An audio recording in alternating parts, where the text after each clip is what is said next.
L'avez-vous vu? Ses petites oreilles dépassent du buisson, un monocle sur l'œil gauche, une montre à gousset dans la poche droite, un petit costume sur le dos. Lui, mesdames, messieurs, il vous a vu, ce petit lapin blanc. Alors, il décampe, enchaînant les puissants bonds de buisson en buisson, puis sombre dans un puits sans fond. Vous, à votre tour, vous le suivez maladroitement. Vous trébuchez sur une branche, puis deux, et enfin, arrivez devant ce trou béant. Alors, vous sautez. Quelques minutes passent et ça y est, vous y êtes. Bienvenue, mesdames, messieurs, au pays des merveilles.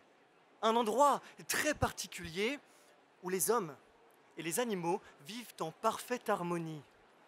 Vous vagabondez un petit peu dans cet univers magnifique où il fait bon vivre. Et sur ce chemin, vous avancez. À votre droite, il y a un chien d'aveugle qui aide l'homme à guider sur son chemin. À votre gauche, vous voyez ces hommes qui peignent les oiseaux avant de s'en inspirer pour en faire des avions, car oui, l'homme a toujours eu besoin de l'animal pour se développer, pour avancer dans la médecine, dans la technologie, il s'en est toujours inspiré. Alors, voilà la première raison pour laquelle l'animal est, fut et restera l'avenir de l'homme. Seulement, mesdames, messieurs, chers membres du jury, il se fait tard.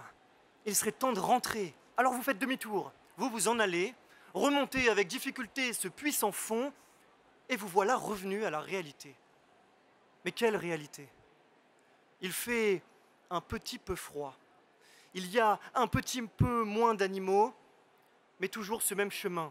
Sur votre droite, il y a aussi toujours ce chien. Seulement cette fois-ci, plus personne à guider. Lui-même ne retrouve plus son chemin tant il s'est fait battre par l'homme et tant il a peur. Sur votre gauche, il y a les abattoirs, à ciel ouvert. Et alors là, vous vous demandez, mesdames, messieurs, jusqu'où irons-nous? Encore combien de maillons de la chaîne alimentaire allons-nous devoir tuer pour être satisfaits? Au bout d'un moment, à force de tuer des espèces, à force de les neutraliser, on risque de briser toute la chaîne. Et je ne vais rien vous apprendre, mais mesdames, messieurs, sans animaux, il n'y a pas de biodiversité. Et sans biodiversité, on n'est pas là. Vous n'êtes pas là, je ne suis pas là. Madame du jury, non plus. Alors on a besoin des animaux. Voilà la deuxième raison pour laquelle les animaux sont l'avenir de l'homme. Et puis, comment venir ici? Vous parlez comme ça, dans un endroit comme celui-ci, avec ce discours, sans parler de Jeanne Goodall elle-même. Jeanne Goodall, une femme entreprenante, courageuse, incroyable. Finalement, un petit peu la mamie vachement cool qu'on aurait tous aimé avoir plus jeune.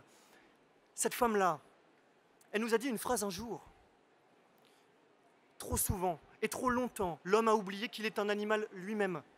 Et oui, mesdames, messieurs, nous sommes nous aussi des animaux. Et voilà la troisième raison pour laquelle l'animal est l'avenir de l'homme. Parce que nous sommes nous-mêmes des animaux, nous sommes notre propre avenir. Alors nous devons nous protéger nous-mêmes, pour demain, pour nos enfants, pour notre descendance. Alors, mesdames, messieurs, l'avez-vous vu? Ses petites oreilles dépassent du buisson. Dans sa poche gauche, une montre à gousset. Sur son œil droit, un monocle. Lui, celui qui guide les êtres humains vers un monde parfait, un monde où l'homme et l'animal vivent en parfaite harmonie. Lui, à partir de maintenant, c'est aussi vous.